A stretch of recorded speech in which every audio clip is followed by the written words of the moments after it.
Hello friends, मैं रेनू स्वागत करती हूँ आप सभी भावी अध्यापक एवं अध्यापिकाओं का आपके अपने channel target UP TET CTET और ऐप अस्तित्व एकेडमी पर। फ्रेंड्स, आज की इस क्लास में हम पढ़ने वाले हैं शैक्षिक समावेशन होता क्या है। समावेशी शिक्षा का पूरा सिलेबस मैंने पिछली क्लास में डिस्कस किया है, उसको आप लोगों ने देखा होगा। और ये जो क्लास है ये आपको यूट्यूब पर भी मिल रही है, यानी कि ये जो क्लास है ये डेमो क्लास है। इसमें आप लोग देख पाओगे कि किस तरीके से इस पेपर में क्या क्या चीजें हैं और पहले चैप्टर में आपको क्या पढ़ना है। उसके बाद की जितनी भी क्लासेस आएंगी वो ऐप में आएंगी, अस्तित्व एकेडमी ऐप पर फ्रेंड्स, तो आप लोग वहां जरूर जुड़िएगा। तो चलिए सबसे पहले यहाँ पर हम देखते हैं कि शैक्षिक समावेशन यानी कि समावेशी शिक्षा जो आपका सेकेंड पेपर है आपके थर्ड सेमेस्टर में, इसमें क्या क्या चीजें हैं जो आपको पढ़नी है। और बहुत ही आसान पेपर है फ्रेंड्स, कुछ भी रटना नहीं है इसमें, केवल ध्यान से आपको जो भी क्लासेस मैं लेती हूँ उसको आपको सुनना है और समझना है, बस इसके अलावा और कुछ नहीं करना है। देखिए, तो शैक्षिक समावेशन से अभिप्राय, शैक्षिक समावेशन क्या है और इस चैप्टर में आपको क्या क्या चीजें पढ़नी है, इन सभी के बारे में हम बात करेंगे। फ्रेंड्स, आपके थर्ड सेमेस्टर की क्लास यूट्यूब पर और एप्लीकेशन यानी कि अस्तित्व एकेडमी ऐप दोनों पर ही सुबह 11 बजे और शाम को 6 बजे चलती हैं, तो आप लोग जरूर ज्वाइन करिए। मैथ की क्लास और संस्कृत की क्लास आपको यूट्यूब पर भी मिलेगी। बाकी सारी जो क्लासेस हैं फ्रेंड्स, जैसे आज मैं डेमो ले रही हूँ तो वो आपको यूट्यूब पर मिल रही है, बाकी सारी क्लासेस आपको मिलती हैं ऐप में। इसके अलावा सिर्फ क्लासेस ही नहीं मिलती हैं ऐप में, ये कॉन्टेक्ट नंबर है, इस पर आप कॉल करके कुछ भी पूछ सकते हैं। सिर्फ क्लासेस ही नहीं मिलती हैं, बल्कि आपको सारे विषयों के जो जो भी क्लास हम लेते हैं, लाइव क्लास, रिकॉर्डेड क्लास, उन सभी के आपको पीडीएफ भी मिल जाती है। और प्रीवियस ईयर क्वेश्चन पेपर्स का सोल्यूशन भी हम आपको देते हैं। राजन सीरीज, पवन सीरीज का सोल्यूशन भी आपको हम देते हैं। इसके अलावा राजन सीरीज और पवन सीरीज की पूरी पीडीएफ हम आपको देते हैं।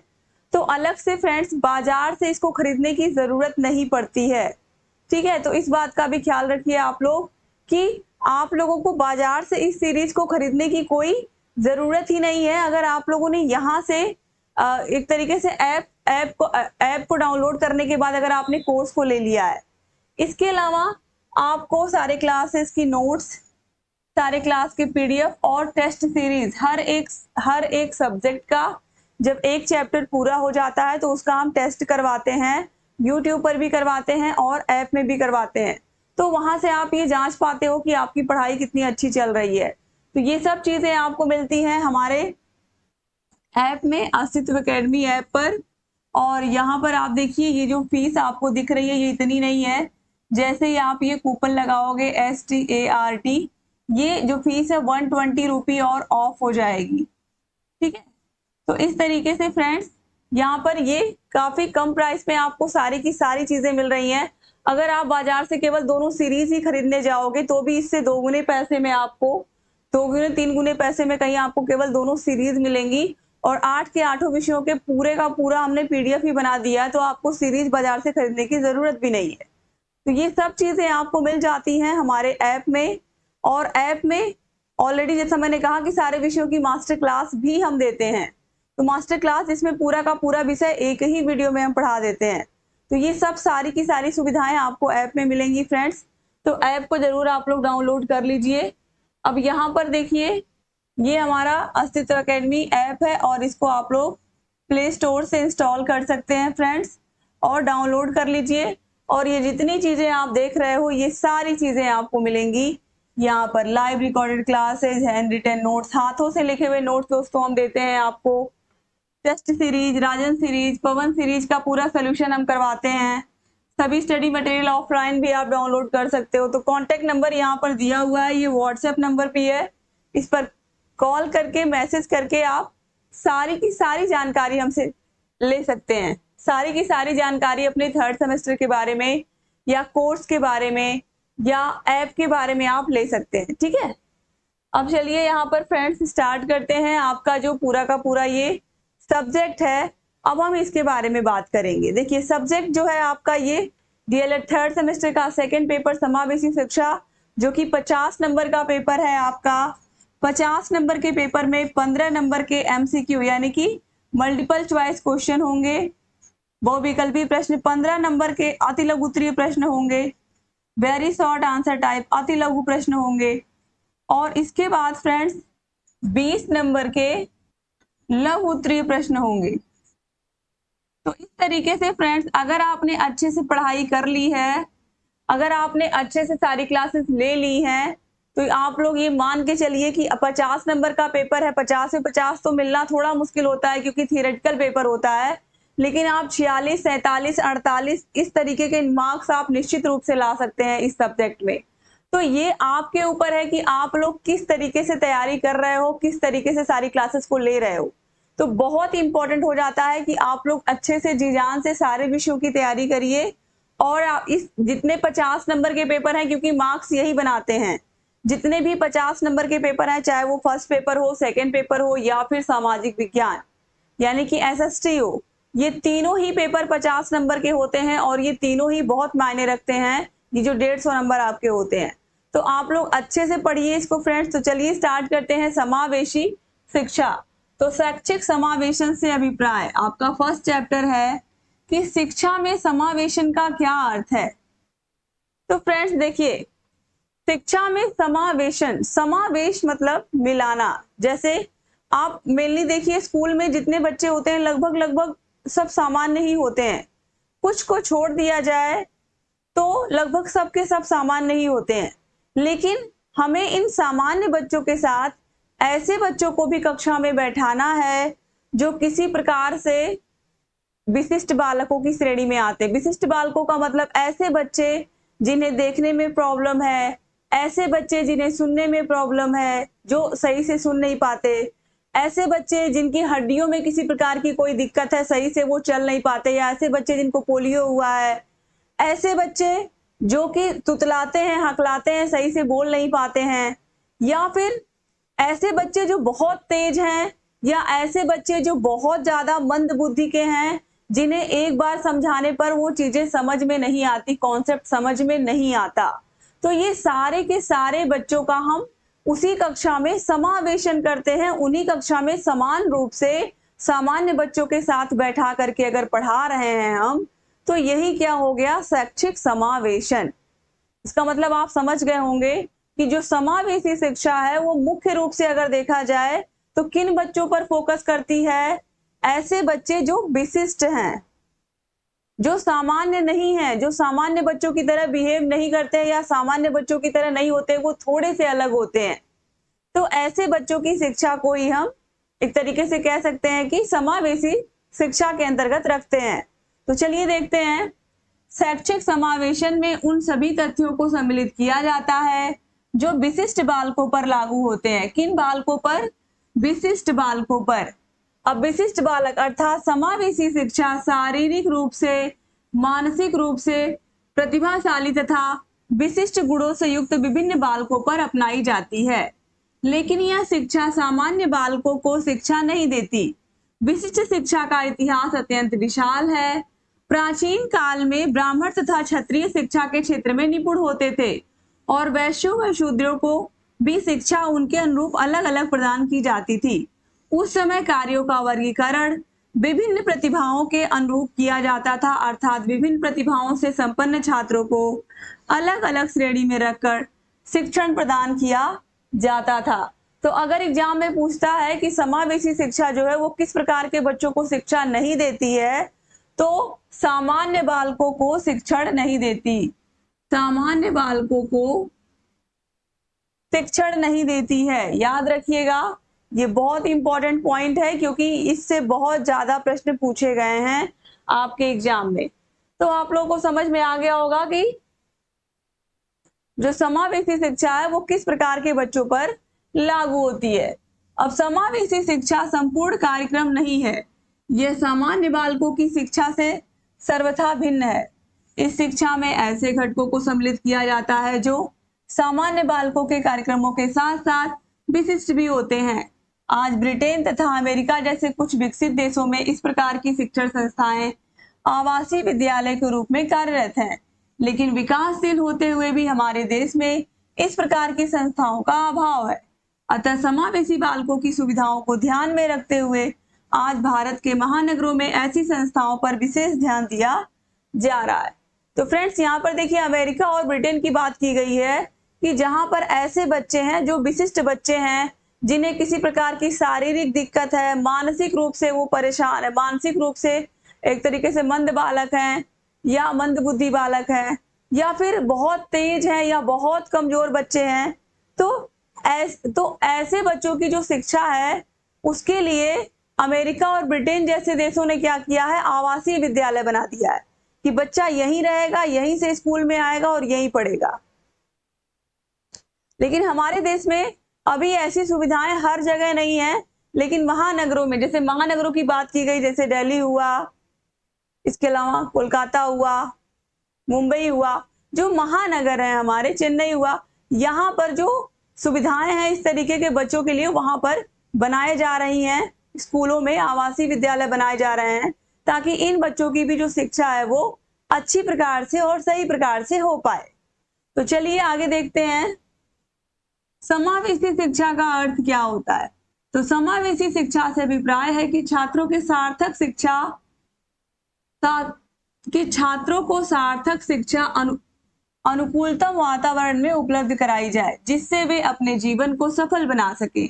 यह एक ऐसी शिक्षण पद्धति है जो यह तय करती है कि प्रत्येक छात्र को गुणवत्तापूर्ण शिक्षा मिले और इसमें योग्यता, शारीरिक अक्षमता, भाषा, संस्कृति, पारिवारिक पृष्ठभूमि तथा उम्र किसी भी प्रकार का अवरोध उत्पन्न ना करे। यानी कि एक तरीके से फ्रेंड्स देखिए, जब कोई सामान्य बच्चा भी विद्यालय जाता है तो उसका उद्देश्य यही होता है कि पढ़ लिख करके एक अच्छा नागरिक बनूं, एक अच्छी नौकरी मिल जाए या अपना खुद का बिजनेस कर लूं। तो हर बच्चे की यही सोच होती है। तो जैसे सामान्य बच्चे की सोच होती है वैसे ही विशिष्ट बच्चा भी इसी उद्देश्य से विद्यालय जाता है कि वो अपना जीवन अच्छा बना पाए, अच्छा नागरिक बन पाए और आत्मनिर्भर बन पाए, अपना खुद का कुछ कर पाए, अपने लिए, अपने जीवन में कर पाए, दूसरों के लिए भी कर पाए, अपने पैरों पर खड़ा हो पाए। तो वही चीज यहाँ पर बताई जा रही है। तो गुणवत्तापूर्ण शिक्षा इन बच्चों को भी दी जाए। इसके अलावा इसमें देखिए योग्यता किसी प्रकार की बाधा ना बने। शारीरिक अक्षमता, अगर शारीरिक रूप से अक्षम बच्चा है, चाहे उसके हाथ नहीं है, पैर नहीं है, किसी प्रकार की दिक्कत है, रीढ़ की हड्डी में दिक्कत है, कोई भी दिक्कत है, तो ऐसे बच्चे को किसी प्रकार से अगर शारीरिक अक्षमता भी है तो उसके शिक्षा के मार्ग में वो बाधा ना बने। चाहे उसका पारिवारिक पृष्ठभूमि किसी प्रकार का हो, किसी प्रकार की संस्कृति से आता हो, किसी प्रकार की भाषा जानता हो, ये सब चीजें उसके विकास में, उसको आगे बढ़ने में बाधा ना बने। ठीक है, तो इस तरीके से ऐसे बच्चों की शिक्षा भी बिल्कुल सामान्य बच्चों की तरह ही मिले। अब देखिए इसके बाद समावेशी शिक्षा के विकास हेतु निम्नलिखित कदम उठाए जा सकते हैं। पहला है, निम्न जाति के बच्चों को शिक्षा की हद में लेना होगा। शिक्षा के सार्वभौमिकरण के अंतर्गत यही सारी चीजें आती हैं जिसको आगे आप पढ़ोगे भी कि शिक्षा का सार्वभौमिकरण क्या है। समाज, कोई भी समाज के किसी भी जाति, वर्ग, धर्म, लिंग, समुदाय से आता हो, सभी को, जो भी बच्चा 6 से लेकर के 14 साल का है उसको शिक्षा का पूरा अधिकार है। तो वही चीज यहाँ पर फ्रेंड्स बताई जा रही है। कार्यशील बच्चे, सड़कों पर पाए जाने वाले बच्चे, प्रवासी श्रमिकों के बच्चे, HIV संक्रमित तथा ऐसे ही सभी प्रकार के बच्चे और शारीरिक या मानसिक रूप से अक्षम बच्चे। तो ऐसे बच्चे फ्रेंड्स आप देखिए, बहुत सारे बच्चे होते हैं जो ईंट भट्टी पर काम करते हैं, ईंट भट्टों पर अपने माता पिता के साथ वो लोग भी लगे रहते हैं और वो दूसरे राज्यों से आए होते हैं। खासकर अपने उत्तर प्रदेश में आपने देखा होगा ईंट भट्टों पर काम करने वाले झारखंड से या बिहार से आए हुए होते हैं। तो ये लोग चूंकि किसी स्कूल में बच्चों का दाखिला नहीं करवाते हैं, मैक्सिमम अपने पास ही बच्चों को रखते हैं। तो वहां के जो आसपास के स्कूल के लोग होते हैं, जो कि फ्रेंड्स जो बच्चे छोटे होते हैं, जो 6 साल से कम के होते हैं, जिनके पास आधार नहीं होता, तो उसका एडमिशन तो टीचर कर नहीं पाते हैं। लेकिन टीचर्स कोशिश करते हैं कि ये बच्चे स्कूल में आए, भले ही इनका एडमिशन ना हो। तो ऐसे बहुत सारे स्कूल आपको अपने घर के आसपास दिखेंगे जहां पर ईंट भट्टों पर भी काम करने वाले जो बच्चे हैं वो विद्यालय में जाते हैं थोड़ा मोटिवेट करने के बाद। अगर आप थोड़ा बहुत मोटिवेट नहीं करोगे तो वो बच्चे स्कूल नहीं आएंगे, लेकिन अगर आप थोड़ा बहुत ही मोटिवेट कर देंगे तो ऐसे बच्चे भी विद्यालय आएंगे। तो यहाँ पर फ्रेंड देखिए वही चीज है कि कोई भी समाज के किसी भी वर्ग, जाति, लिंग, धर्म, समुदाय से आता हो, लेकिन जो समावेशी शिक्षा है वो सभी बच्चों के लिए आवश्यक है। अब इसके बाद देखिए, विद्यालयी शिक्षा में समावेशी शिक्षा का अत्यधिक विकास करने के लिए विद्यालय में सुरक्षा, आवास, शौचालय तथा पीने के पानी की समुचित व्यवस्था होनी चाहिए और साथ ही साथ बच्चों की व्यक्तिगत विशेषताओं को ध्यान में रखते हुए उनकी रचनात्मक क्षमताओं का विकास करना चाहिए। शिक्षकों को छात्रों के माता पिता से निरंतर संपर्क बनाए रखने चाहिए ताकि वे उनको बच्चों की उन्नति व अवनति के बारे में बता सके। तो यहाँ पर आप देखिए, एक तरीके से कहा जा रहा है कि अगर हमें समावेशी शिक्षा देनी है, यानी कि सामान्य बच्चों के साथ साथ विशिष्ट बच्चों को भी विद्यालय में लाना है, तो विद्यालय में जो सुविधाएं हैं उनको क्या करना पड़ेगा, हमें बढ़ाना पड़ेगा। अब क्या क्या सुविधाएं बढ़ानी पड़ेंगी, जैसे बच्चों को सुरक्षा देनी होगी, सिक्योरिटी देनी होगी कि स्कूल में तुम आए हो, तुम पूरी तरीके से यहाँ सुरक्षित हो, जैसे घर पर हो अपने माता पिता के सानिध्य में, वैसे ही स्कूल में भी बिल्कुल सुरक्षित हो। और ये सुरक्षा का एहसास कौन कराएगा, वहाँ के शिक्षक या टीचर्स, ठीक है। इसके अलावा जो विद्यालय हो वो आवासीय हो। जैसे आपने देखा होगा जो कस्तूरबा गांधी विद्यालय होते हैं, जो कस्तूरबा गांधी विद्यालय होते हैं उसमें क्या होता है फ्रेंड्स, उसमें लड़कियां रहती भी हैं और साथ ही साथ पढ़ाई भी करती हैं। तो इस तरीके के विद्यालय हो जिसमें बच्चा आसानी से रह भी पाए और पढ़ भी पाए, खासकर समावेशी शिक्षा या समावेशी बच्चों के लिए।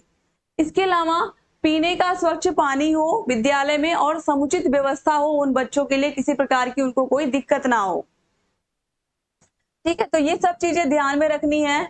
इसके अलावा जो शिक्षक हैं उन्हें ऐसे बच्चों के माता पिता से भी संपर्क बना करके रखना होता है। बच्चा क्या प्रोग्रेस कर रहा है, क्या कमियां रह जा रही हैं, उसको उसके माता पिता से डिस्कस करना होता है। जहां तक संभव हो प्राथमिक शिक्षा को सर्वत्र सुलभ करना होगा, जिसकी बात आज हो रही है फ्रेंड्स। जो शिक्षा है वो सुलभ हो, लेकिन अब आप सभी को पता है कि सरकार क्या कर रही है, इसमें हम और आप बिल्कुल दोषी नहीं है फ्रेंड्स। देखिए जो चीजें हैं, अगर शिक्षा सुलभ नहीं होगी, जो स्कूल 200 से 300 मीटर है स्कूल से, गांव से, वहां पर भी बच्चों को आने में अकेले डर लगता है या फिर कोई गार्जियन ला करके छोड़ जाता है। और वही स्कूल अगर 2 से 3 किलोमीटर हो जाएगा तो कौन सा गार्जियन छोड़ने जाएगा और कौन सा छोटा बच्चा जा पाएगा वहां पर। इस पर सरकार कोई विचार नहीं कर रही है। जिस गांव का विद्यालय बंद हो गया, समझिए वहां के जो गरीब तबके के बच्चे हैं, जो जिनके पास संसाधन नहीं है, जो प्राइवेट स्कूलों में नहीं जा सकते, उन बच्चों की शिक्षा वहीं पर ठप हो जाएगी और ऐसे बच्चे समाज के लिए बहुत खतरनाक होंगे।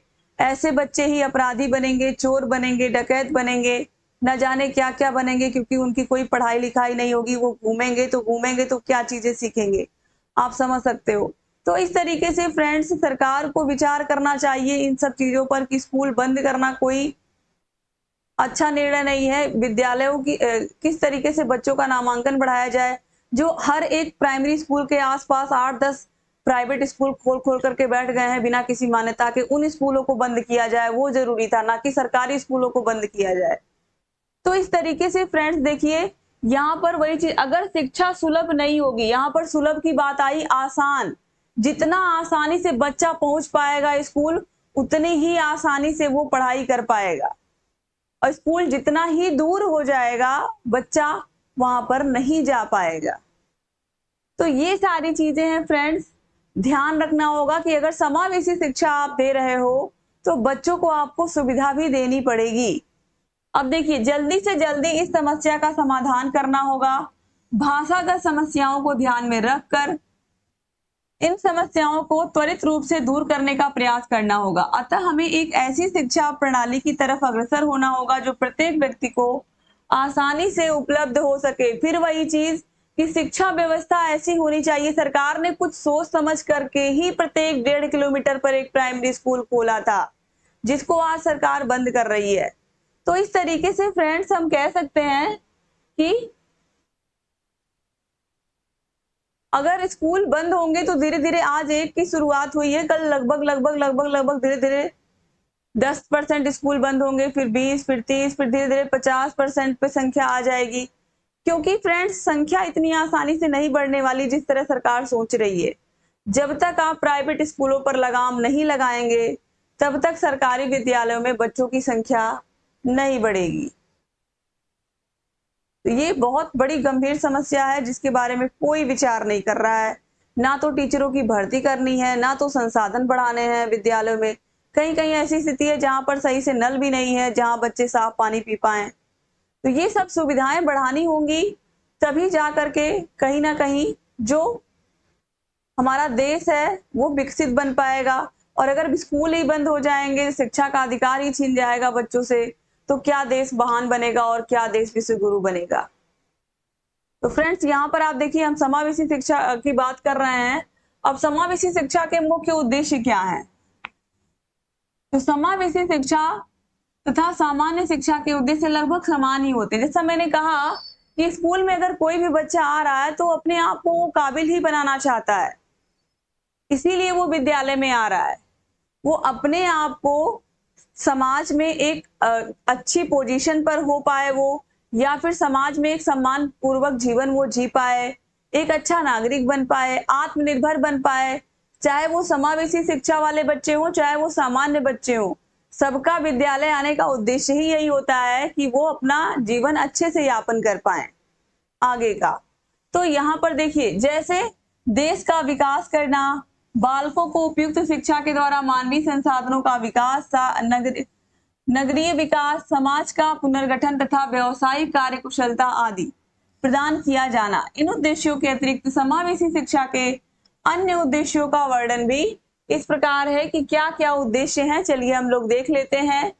तो देखिए शारीरिक अक्षमता वाले बालकों के माता पिता को निपुणता तथा कार्यकुशलता के बारे में समझाना तथा बालकों के समक्ष आने वाली समस्याओं व कमियों का समाधान करना।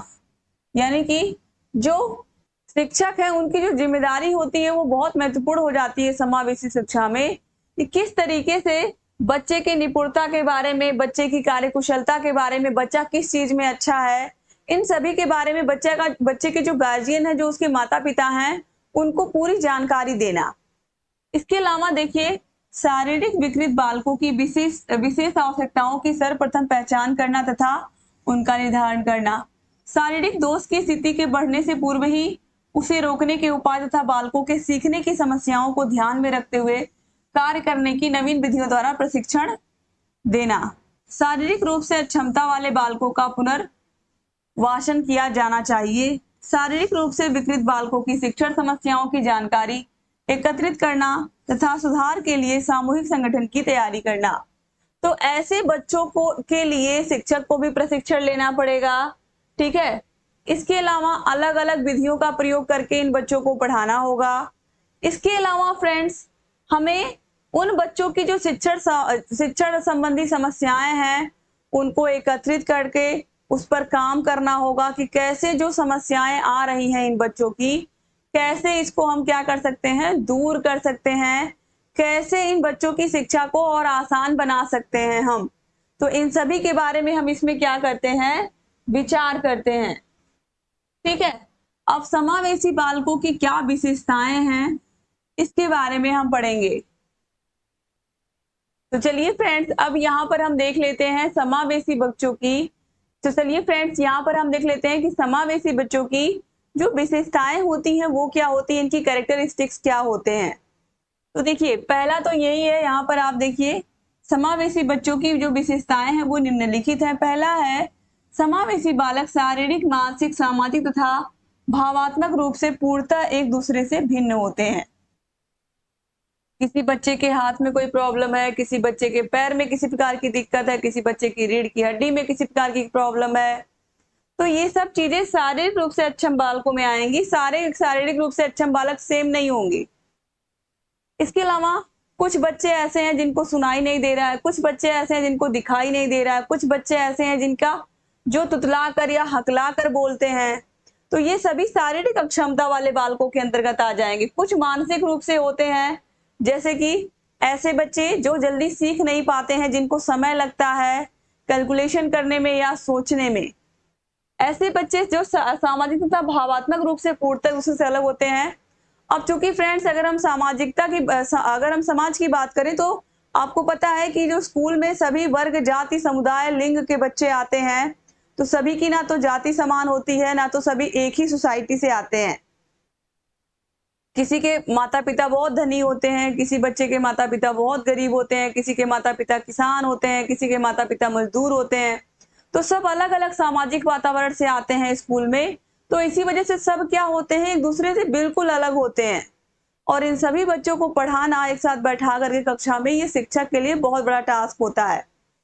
अब देखिए, समावेशी बालकों के गुण तथा स्वरूप सामान्य बालकों से भिन्न होते हैं। समावेशी बालकों का विकास सामान्य बालकों की अपेक्षा तीव्र गति से होता है। समावेशी बालकों की समझने की शक्ति अन्य बालकों से भिन्न होती है और एक समावेशी बालक की अधिकतम सामर्थ्य के विकास के लिए उसे विद्यालय की कार्यप्रणाली तथा उसके साथ किए जाने वाले व्यवहार में परिवर्तन की आवश्यकता होती है। बच्चे के साथ जो व्यवहार है हमें बहुत ही अच्छा रखना होता है, बहुत ही, ताकि बच्चा आसानी से क्या कर पाए, सीख पाए। जो भी चीजें उसको सिखाई जा रही हैं वो अच्छे से सीख पाए। अब समावेशी जो बालक है वो कितने प्रकार के होते हैं ये भी हम देख लेते हैं। तो सभी बालक शारीरिक रूप से एक दूसरे से भिन्न होते हैं। कुछ छोटे होते हैं, कुछ बड़े होते हैं, कुछ कमजोर तथा कुछ बलवान होते हैं। कुछ बालकों में सीखने की क्षमता अधिक होती है और वे जल्दी सीख जाते हैं, जबकि कुछ बालक ऐसे होते हैं जिन्हें बार बार हमें प्रैक्टिस करवाना पड़ता है, बार बार अभ्यास करवाना पड़ता है, उसके बाद ही वो सीख पाते हैं तथा इन्हें जो भी पढ़ाया जाए, सिखाया जाता है, उसे याद रखने में भी इन्हें कठिनाई महसूस होती है। जहां बालकों में आपस में अंतर कम होता है तो शारीरिक रूप से लगभग समान होते हैं, मानसिक रूप से वह भी लगभग औसत वर्ग के होते हैं। उनका सामाजिक व्यवहार भी सामाजिक व्यवस्थाओं तथा मान्यताओं की ही परिधि में होता है। तो यहाँ पर आप देखिए, ऐसे बच्चे जो होते हैं, आपको पता होगा कि हर एक कक्षा में सारे के सारे बच्चे सेम नहीं होते हैं। कुछ बच्चे बड़े हैं, कुछ बच्चे छोटे हैं, कुछ बच्चे कमजोर हैं, कुछ बच्चे बहुत तेज हैं। तो हर एक क्लास में अलग अलग तरीके की समस्याएं आती हैं और उन सभी से हमें क्या होता है, निकलना होता है। और यहाँ पर आप देखिए, सभी प्रकार के बच्चों की समस्याओं को भी सुनना है, सभी प्रकार के बच्चों की समस्याओं का हमें हल भी ढूंढना है। इसके बाद आगे बढ़ते हैं। इसमें संप्रेषण करने की क्षमता भी सामान्य मात्रा में होती है। वे सामान्य शिक्षा कार्यक्रम के अंतर्गत शिक्षा ग्रहण करने की स्थिति में हो तो ऐसे बालकों को सामान्य बालकों की श्रेणी में रखा जाता है। लेकिन जब वह बच्चा जो अपनी किसी भी शारीरिक अक्षमता, सीखने की अयोग्यता या भावनात्मक या व्यवहारिक विकारों, बोलने संबंधी विकारों, बौद्धिक निम्नता एवं सृजनात्मकता की कमी की अत्यधिक प्रवृत्ति के कारण सामान्य शिक्षा कार्यक्रम के लिए उपयुक्त नहीं होता है, तो इन्हें समावेशी बालकों की श्रेणी में रखा जाता है। इन बच्चों की आवश्यकताओं की पूर्ति के लिए अलग अलग प्रकार के विशिष्ट शिक्षा कार्यक्रमों की व्यवस्था की जाती है। ठीक है, यहाँ पर देखिए ये चीज कहा जा रहा है, जैसे अब सामान्य बच्चे हैं कक्षा में, तो ऐसे बच्चे जिनके हाथ में किसी प्रकार की प्रॉब्लम है, पैर में किसी प्रकार की प्रॉब्लम है, रीढ़ की हड्डी में किसी प्रकार की प्रॉब्लम है, थोड़ा बहुत कम दिखाई देता है, लेकिन अगर बच्चा आगे बैठे कक्षा में तो उसे ठीक ठीक दिखाई देता है। तो ऐसे बच्चों की शिक्षा आसानी से हम सामान्य बच्चों के साथ करवा सकते हैं। लेकिन ऐसे बच्चे जो मानसिक रूप से बहुत कमजोर हैं, तो ऐसे बच्चों को सामान्य बच्चों के साथ पढ़ाना इतना इजी नहीं होगा। ऐसे बच्चे जो इन्हें बिल्कुल दिखाई नहीं देता है, ऐसे बच्चे जिन्हें बिल्कुल सुनाई नहीं देता है, इन बच्चों की शिक्षा बहुत मुश्किल हो जाती है। या इसी वजह से इन बच्चों की शिक्षा हम किस प्रकार से करेंगे, विशिष्ट शिक्षा के माध्यम से करेंगे। यहाँ पर वही चीज बताई जा रही है कि ऐसे बालकों को विशिष्ट श्रेणी में रखा जाता है और इन बच्चों की आवश्यकताओं की पूर्ति के लिए अलग अलग प्रकार के विशिष्ट शिक्षा कार्यक्रमों की व्यवस्था करनी होती है हमें। और समावेशी बालकों की श्रेणी में व्यवहारिक समस्या वाले, सीखने की नियोग्यता वाले, विभिन्न प्रकार की शारीरिक विकृति वाले आदि प्रकार के बच्चे आते हैं। जैसा कि मैंने कहा कि ये सब बच्चे जो हैं जिन्हें बिल्कुल प्रॉब्लम होती है पढ़ने में, तो ऐसे बच्चों की शिक्षा हमें विशिष्ट शिक्षा के माध्यम से देनी होती है। अब देखिए फ्रेंड्स, अब इसमें समावेशी बालकों की शिक्षा में अध्यापक की क्या भूमिका होती है, एक टीचर की क्या भूमिका होती है बच्चों को पढ़ाने में, ये आपको बताने की जरूरत नहीं है फ्रेंड्स। आप सभी लोग शिक्षक ही हो, छात्र अध्यापक और छात्र अध्यापिकाएं ही हो आप लोग। एक शिक्षक जो है 6 घंटे स्कूल में बच्चों के साथ होता है और कहीं ना कहीं जो शिक्षक है उसका पूरा का पूरा प्रभाव बच्चों के ऊपर पड़ता है। तो फ्रेंड्स यहाँ पर आप देखिए ये बहुत जरूरी हो जाता है कि हम बच्चों को किस तरीके से शिक्षा दें, किस तरीके से उनको पढ़ाएं कि आसानी से सभी बच्चों को कॉन्सेप्ट भी क्लियर हो और कोई भी बच्चा अपनी कक्षा में हीन भावना का शिकार ना हो। अरे मुझे तो सही से दिखाई नहीं देता है, अरे मुझे सही से सुनाई नहीं देता है, या फिर इस तरीके की भावना बच्चों के अंदर आए ही ना। इस बात का भी हमें क्या करना है, ख्याल रखना है। तो देखिए अधिकांश बाधित बालक विद्यालय तथा समाज में बिना पहचाने रह जाते हैं, चाहे वे स्कूल जाते हों अथवा नहीं। इनके परिणाम स्वरूप वे अपनी कार्यक्षमताओं तथा प्रतिभाओं का पूर्ण रूप से विकास नहीं कर पाते। अतः ऐसे बालकों के लिए ऐसे अध्यापकों की आवश्यकता होती है कि वे बाधित बालकों की पहचान कर सकें। ये बालकों के व्यवहार द्वारा उन्हें आसानी से पहचान लेते हैं। इस प्रकार के बालकों को चिकित्सकीय तथा मनोवैज्ञानिक सहायता दिलाने का प्रयास करना चाहिए। और पिछड़े हुए क्षेत्र और गांवों में मनोवैज्ञानिक उपलब्ध नहीं होते हैं। हम सभी को पता है कि जो पिछड़े हुए क्षेत्र हैं या गांव हैं वहां पर हमें मनोवैज्ञानिक नहीं मिलेंगे, लेकिन हम कोशिश कर सकते हैं कि अगर हमें थोड़ा सा भी डाउट है तो ऐसे बच्चों को हम जिला चिकित्सालय लेकर के जा सकते हैं और वहां से उनकी पहचान कर सकते हैं कि आखिर में बच्चा अगर सुन नहीं पा रहा है तो कितना नहीं सुन पा रहा है, अगर देख नहीं पा रहा है तो कितना नहीं देख पा रहा है। तो इन सभी चीजों के बारे में हमें ध्यान रखना होगा और ऐसे बच्चों की शिक्षा के लिए शिक्षक को बहुत ज्यादा तत्पर रहना होगा। तभी ऐसे बच्चे विद्यालय में आ पाएंगे और ऐसे बालकों की पहचान करना, ऐसे बालकों के व्यवहार में सुधार करना, ये सब शिक्षक की ही जिम्मेदारी हो जाती है। इसके बाद फ्रेंड देखिए ऐसी स्थिति में शिक्षा अधिकारियों को समावेशी बालकों के लिए चिकित्सकीय तथा मनोवैज्ञानिक निर्धारण करने में कठिनाइयों का सामना करना पड़ता है। ऐसी स्थिति में अध्यापक क्रियात्मक सृजनात्मक निर्धारण कर सकता है और इस आधार पर इस निष्कर्ष पर पहुंचा जा सकता है कि बालक क्या कर सकता है और क्या नहीं।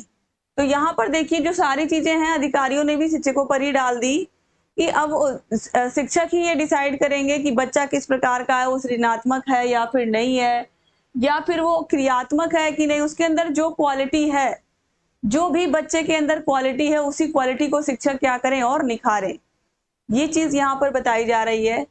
क्रियात्मक निर्धारण के माध्यम से चिकित्सकीय तथा मनोवैज्ञानिक निर्धारण को प्रतिस्थापित किया जा सकता है। यदि कार्यक्रमों को प्रभावशाली तथा सफल बनाना है तो प्रत्येक स्थिति में चिकित्सकीय तथा मनोवैज्ञानिक निर्धारण को प्रतिस्थापित किया जाना चाहिए।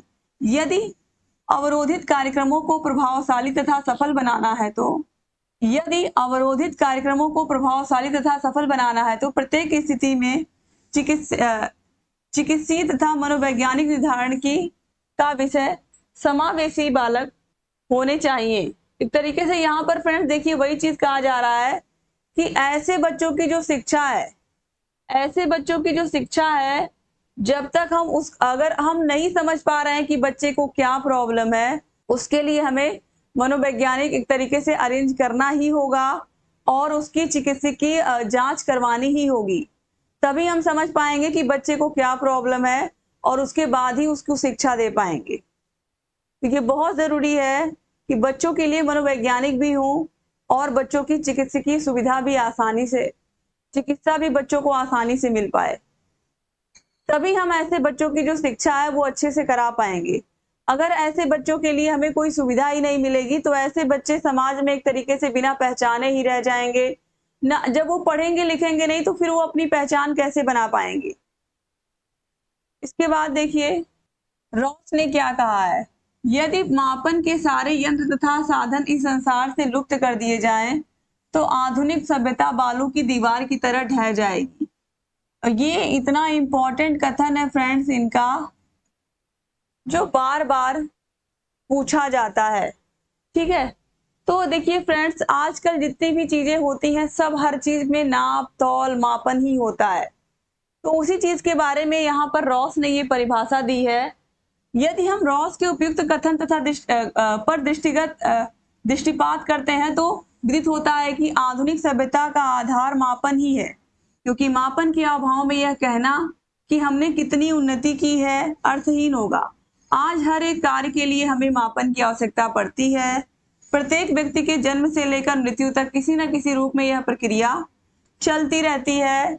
मापन और मूल्यांकन हमारे जीवन का अभिन्न अंग है फ्रेंड्स। जब से हम जन्म लेते हैं, हम किसी भी क्लास में गए, एलकेजी, यूकेजी, उसके बाद हमने class first, second, third, fourth, हर एक कक्षा में हमारा मापन ही हुआ है, मूल्यांकन ही हुआ है कि हमने कितने मार्क्स पाए, किस में कितना कम हुआ, किस टेस्ट में कितने नंबर मिले, कक्षा में कौन सा स्थान है। ये सभी मापन और मूल्यांकन जो है वो जीवन भर क्या चलता रहता है। उदाहरण के लिए व्यक्ति के जन्म के साथ ही उसका कितना वजन है, वो कितने किलो का बच्चा है, बालक स्वस्थ है या नहीं है, यह देखना ही मापन और मूल्यांकन है। कहने का तात्पर्य है कि मापन की प्रक्रिया व्यक्ति के जीवन के साथ ही शुरू होती है और मृत्यु के साथ ही समाप्त होती है। जीवन भर जो मापन और मूल्यांकन है वो चलता रहता है। यात्रा करते समय हमें दूरी, समय, गति, धन, मात्रा आदि का मापन करना पड़ता है। तो स्कूल में पढ़ाई के घंटों की संख्या तथा छात्रों की संख्या आदि पर ध्यान रखना पड़ता है। इसके अतिरिक्त बीमार होने पर तापक्रम देखना, यानी कि कितना फ़ारेनहाइट या कितना डिग्री बुखार है, ये देखना। बच्चे के जन्म लेते ही घड़ी देखना, उसका भार लेना, प्रवेश से पूर्व उसकी बुद्धि परीक्षा लेना, खाना बनाते समय मिर्च मसालों की मात्रा निर्धारित करना, चाय में कितनी चीनी डालनी है अथवा दाल में कितना नमक डालना है, ये सब मापन ही है। तो इस तरीके से जो मापन और मूल्यांकन है ये हमारे जीवन का एक अभिन्न अंग है जो हमारे साथ जीवन भर चलता रहता है। और इसीलिए रॉस ने ऐसी परिभाषा दी, अगर मापन के सारे यंत्र खत्म कर दिए जाएं तो आधुनिक सभ्यता बालू की ढेर की तरह ढह जाएगी। ठीक है, तो इसीलिए फ्रेंड्स आप देखिए हमारे जीवन में मापन मूल्यांकन हमेशा चलता रहता है, हम भले ही इसको महसूस ना करें। इसके अतिरिक्त प्रकृति भी इस मापन प्रक्रिया से अभिन्न रूप से जुड़ी हुई है, जैसे सूर्य का उदय होना या अस्त होना, ऋतु परिवर्तन या ग्रहों के घूमने की गति, थर्मामीटर, घड़ियां, स्केल, कैलकुलेटर आदि हमारे जीवन का अभिन्न अंग बन चुके हैं। आधुनिक युग विज्ञान का युग है। इस वैज्ञानिक युग में प्रगति का आधार मात्र मापन ही है। मापन के अभाव में वैज्ञानिक युग की कल्पना करना हास्यप्रद होगा। तो इस तरीके से फ्रेंड्स आज के समय में जो मापन और मूल्यांकन है वो बहुत महत्वपूर्ण है। और मापन और मूल्यांकन हम ऐसे बच्चों का, जो समावेशी बच्चे हैं, इनका मापन और मूल्यांकन हम किस प्रकार से करेंगे ये अगले चैप्टर में, अगले क्लास में हम पढ़ने वाले हैं। तो मुझे पूरी उम्मीद है कि आप लोगों को क्लास पसंद आई होगी। और कोई भी समस्या है फ्रेंड्स तो कांटेक्ट नंबर दिया हुआ है, इस कांटेक्ट नंबर पर आप कॉल करके या मैसेज करके सारी जानकारी ले सकते हैं। ये हमारा टेलीग्राम चैनल है, इसको आप लोग जरूर सब्सक्राइब कर लीजिए। ये हमारा इंस्टा आईडी है, इस पर आप जाकर के हमें फॉलो कर सकते हैं, टारगेट यूपी टेट सीटेट। और ऐप को जरूर डाउनलोड कर लीजिए फ्रेंड्स, अस्तित्व एकेडमी जो हमारा ऐप है, ऐप को जरूर डाउनलोड कर लीजिए। ऐप को डाउनलोड करने से आपको बहुत सारी सुविधाएं मिलेंगी। जैसा कि मैंने कहा कि सारे विषयों की classes, live classes, recorded classes तो मिलेंगी ही, सारे विषयों के हाथों से लिखे हुए नोट्स, सारे विषयों के राजन सीरीज और पवन सीरीज, आठों के आठों विषयों के पूरी की पूरी हम एक तरीके से पूरा पीडीएफ हम दे देते हैं सारे विषयों का। सारे बहुविकल्पी, अति लघुत्तरी और लघुत्तरी प्रश्न उसमें होते हैं, तो अलग से आपको दोनों ही सीरीज बाजार से खरीदने की जरूरत नहीं पड़ती है। ये सब चीजें, इसके अलावा फ्रेंड्स सारे विषयों के प्रीवियस ईयर क्वेश्चन पेपर्स हम करवाते हैं, 8 से 10 सालों के सारे विषयों के हम, आप देखिए, टेस्ट भी करवाते हैं हर एक चैप्टर खत्म होने के बाद। और राजन सीरीज और पवन सीरीज के सारे बहुविकल्पी और लघुत्तरी प्रश्नों को भी हम सॉल्व करवाते हैं हर एक विषय की। तो ये सब चीजें आपको मिलती हैं हमारे ऐप में। ऐप का नाम है अस्तित्व एकेडमी, आप लोग जरूर डाउनलोड कर लीजिए। नोट्स भी मिलेंगे, क्लासेस भी मिलेंगी। ये हमारा ऐप है अस्तित्व academy. Thank you so much friends, पूरा का पूरा क्लास देखने के लिए। आप लोग ऐसे ही बने रहिए क्लास से और सारी की सारी चीजों को अच्छे से देखते रहिए। उम्मीद करती हूँ कि आज की क्लास आपको पसंद आई होगी और आप लोग ऐसे ही जुड़े रहेंगे मुझसे। और सारी क्लासेस को भी ऐप में भी जा करके देखेंगे। तो फ्रेंड्स, जैसा मैंने कहा कि जो फीस है वो बहुत कम हो जाएगी जैसे ही आप अप्लाई करोगे। ये कूपन कोड START, कोई भी समस्या अगर आ रही है तो ये जो कॉन्टेक्ट नंबर है इस पर कॉल करके या मैसेज करके 7705 95 45 49 इस पर आप कॉल कर लीजिए या मैसेज कर लीजिए, व्हाट्सएप नंबर भी है ये। तो आप सारी जानकारी ले सकते हैं ऐप के बारे में और कैसे डाउनलोड करना है सब आप हमसे पूछ सकते हैं। Thank you so much friends, channel से ऐसे ही बने रहिए, सारी क्लासेस को भी ऐसे ही देखते रहिए। और ऑलरेडी आपका फर्स्ट पेपर मैंने पूरा पढ़ा के खत्म कर दिया है, तो फर्स्ट पेपर भी आपको ऐप में मिल जाएगा। आप अपना शैक्षिक मूल्यांकन एवं क्रियात्मक शोध पूरा पढ़ सकते हैं वहां पर। Thank you so much friends, एक बार फिर से आप सभी का बहुत बहुत शुक्रिया। ऐसे ही बने रहिए चैनल से, ऐप से, और सारे के सारे क्लासेस को भी देखते रहिए। Thank you so much friends. जय हिंद, जय भारत, राधे राधे, जय श्री राम। मिलते हैं फ्रेंड्स अगली क्लास में।